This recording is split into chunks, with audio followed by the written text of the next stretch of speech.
Thank you.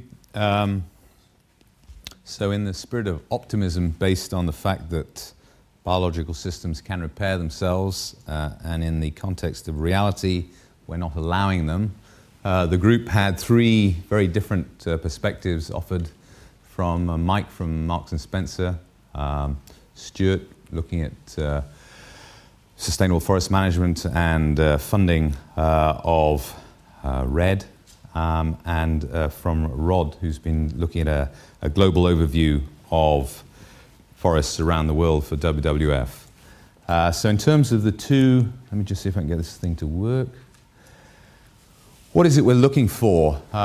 If tropical rainforests have the highest biodiversity of any terrestrial habitat on Earth and also contain millions of tons of carbon, what are we trying to aim for that might be measurable and would allow us to get behind and assess where we're going? So we offered no net deforestation loss by 2020, bearing in mind that as part of that, near zero natural forest loss. So it's not just replacing biodiversity-rich, carbon-heavy forests with some very fast-growing plantations as a solution. So that was the aspiration. No, wrong way. The state of play. 50% of the world's forests are in the tropics. Totally, forests cover 31% of the world. We are currently enjoying a rate of about 13 million hectares of deforestation per year. Most of that is in the tropics. But an interesting fact just tucked in here, roughly 7% of the forest cover is plantations, which have the potential to provide 2/3 of our timber and fiber needs. So that's just one kind of top line state of the forests. So you probably can't read it here, but so this is if we do nothing, and this is the rate of deforestation, and that's what's going to go. Various measures that have been looked at in scenarios, and this is our target is down here. Now, if we just look at how much we would save if we do just sort of half measures against business currently, there's 29 billion tons of CO2 emissions to be saved. So we really need to do something at a global level for forests if we're going to address both the biodiversity and the carbon issues that they hold. I think the second state of play is the capital gap. So Stern estimated that we need to spend about 200 billion annually to address climate issues. Copenhagen received nominal commitments of 100 billion annually. On the first evening of this conference, an estimate of 50 billion was needed for RED Plus payments, and Norway pointed out that they are generously contributing 400 million per annum. The scale of the capital that is being provided is tiny compared to the estimates of what is required. So that's the second sort of state of play, and where are we now?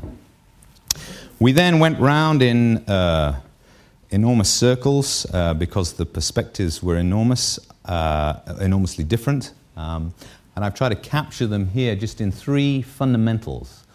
One, the capital issue, and it's been touched on by previous speakers. How do we get that to flow? There are billions and billions in pension funds, etc., etc. There are not the avenues for release of those funds, particularly from the private sector, and the public sector finances, although commitments were made, very little is being paid. What are the options for raising tax or not raising tax? The constraints, uncertainty and risk, not really sure what you'd get for what you invested. Benefit sharing is a fundamental problem which, for global benefits, local people are paying a local price of foregone opportunity to use or cut down the forest. How are we going to get that balance so that the people who are next to the forest actually support some of the global objectives that we are seeking? The second fundamental is land use decision making. We do not have the tools to allow some of these trade-offs to be made between global, national, and local needs. We talk about it, but to be honest, it takes forever to organize.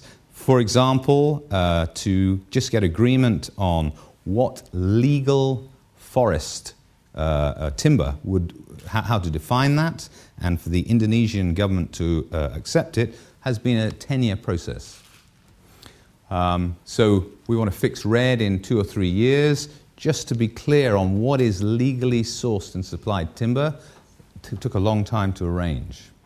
And again, part of that needs to be the benefit sharing. Acre State was an example of what good looked like. We heard the descriptions on the first evening, but they have a good map of what land use is going to be like in their state. They are committed to keeping the forest standing.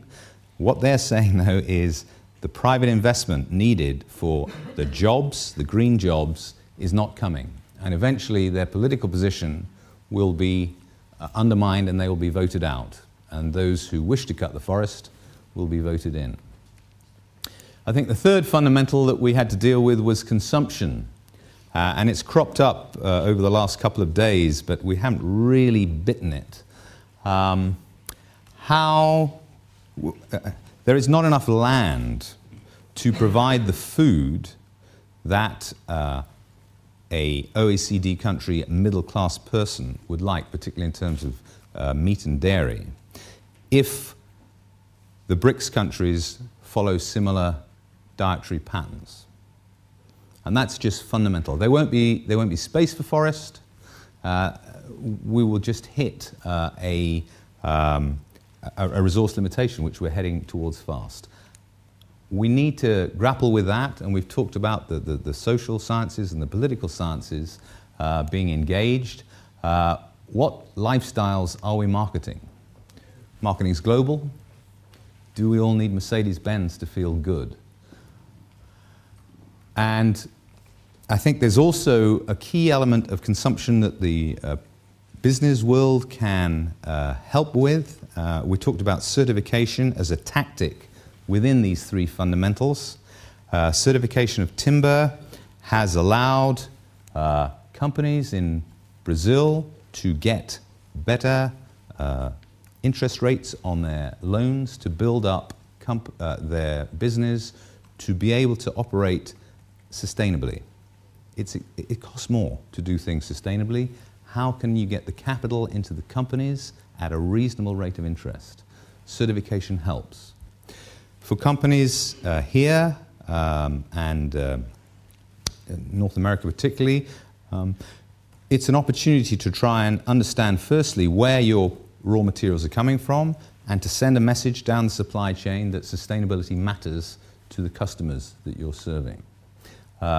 Those groups of companies are coming together, for example, through the Sustainability Consortium, where the Walmarts and the Tescos of this world are saying, okay, we're all going to have to get in this together, even though we are competing for market share in the retail sector.